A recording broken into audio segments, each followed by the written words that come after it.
यह बल पौरुष है सदियों का, यह बलिदान हमारा।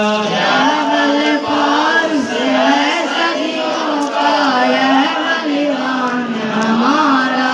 यह बल पौरुष है सदियों का, यह बलिदान हमारा।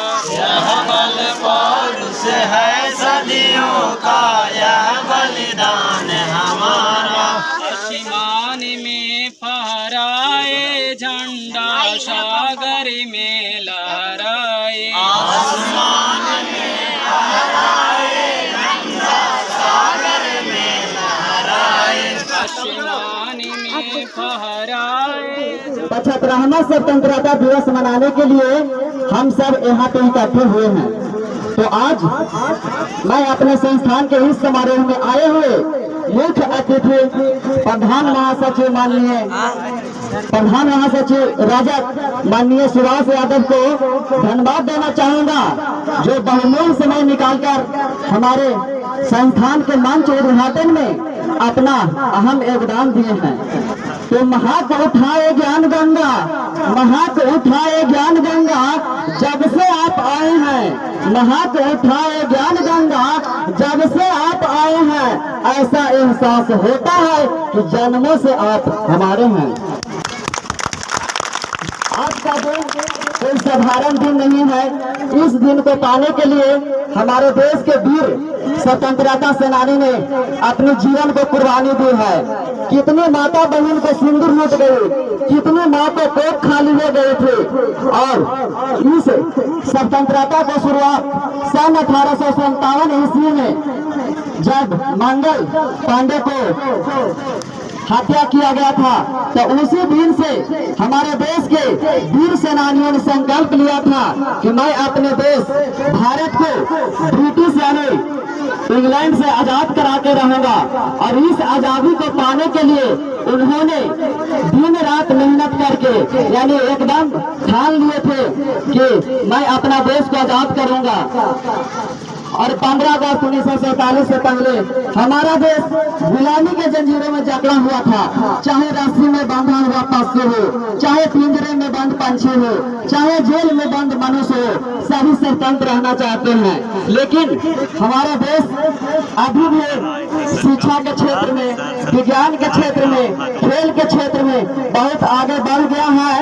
लेकिन भारत में बहुत अनेक समस्याएं हैं, जैसे आतंकवाद, भ्रष्टाचार, बेरोजगारी, जाति प्रथा, भेदभाव जैसी अनेक समस्याएं हमारे देश के अंदर है। तो हम भारत के नागरिक होने के नाते हम सबको साल भर में कम से कम 2 बार महाराष्ट्रीय पर्व स्वतंत्रता दिवस और गणतंत्र दिवस को 2 दिन संकल्प लेना चाहिए कि इस समस्याओं को सुलझाएंगे। और भारत देश के नागरिक होने के नाते हम सबको मतलब आज के दिन संकल्प लेना चाहिए कि उन वीर सेनानियों ने जो अपने जीवन को कुर्बानी दे के हमारे देश को आजाद किया है, उन वीर कथाओं को याद करना चाहिए। और इसी शब्दों के साथ मैं अपनी वाणी को विराम दूंगा। जय हिंद, जय भारत। भीमराव अम्बेडकर कहते थे कि शिक्षा वो शेरनी का दूध है कि जो पिएगा वो दहाड़ेगा।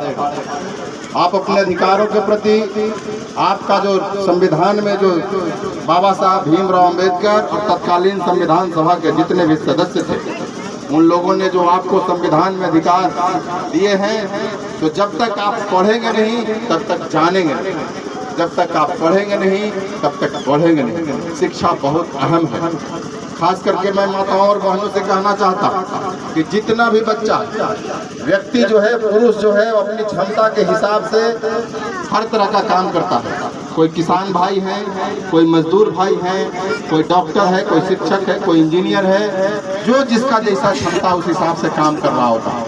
लेकिन जब किसी घर में बच्चे का जन्म होता है तो उसकी पहली शिक्षक जो होती है उसकी माँ होती है।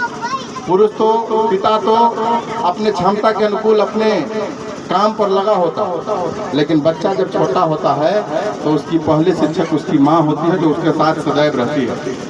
ये बात मैं इसलिए कह रहा हूँ कि बेटा और बेटी में बिना अंतर किए हो, क्योंकि आज जो हमारी बेटी है कल वही किसी बच्चे की माँ होगी।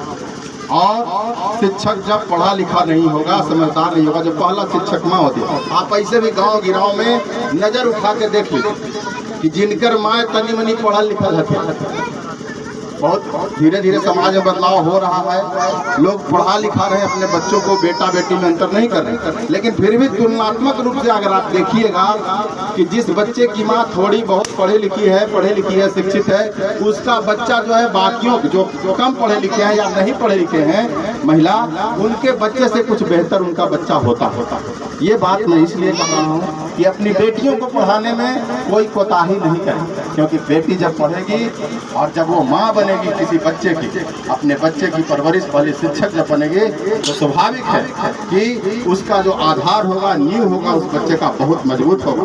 और जब नींव मजबूत होगा तो घर ऐसे भी मजबूत होता। इसलिए मैं आग्रह करता हूँ इस स्वतंत्रता दिवस के अवसर पर यहाँ पर जितनी माताएं, बहनें, अभिभावक, पिता जितने भी या नौजवान साथी जो आगे चल के भविष्य में पिता बनने वाले हैं, चाहे बेटा हो चाहे बेटी हो, बेटा बेटी में बिना अंतर किए उनको शिक्षा मुहैया कराने का काम करें। अगर बेटी पढ़ेगी तो अच्छी शिक्षक बनेगी, अपने बच्चों को अच्छा संस्कार देगी, और जब बच्चे संस्कारित होंगे, शिक्षित होंगे, तो परिवार मजबूत होगा, परिवार मजबूत होगा तो समाज मजबूत होगा, समाज मजबूत होगा तो देश मजबूत होगा। हमारे स्वतंत्रता का यही मकसद है। तो मैं एक बार फिर से राहुल बाबू को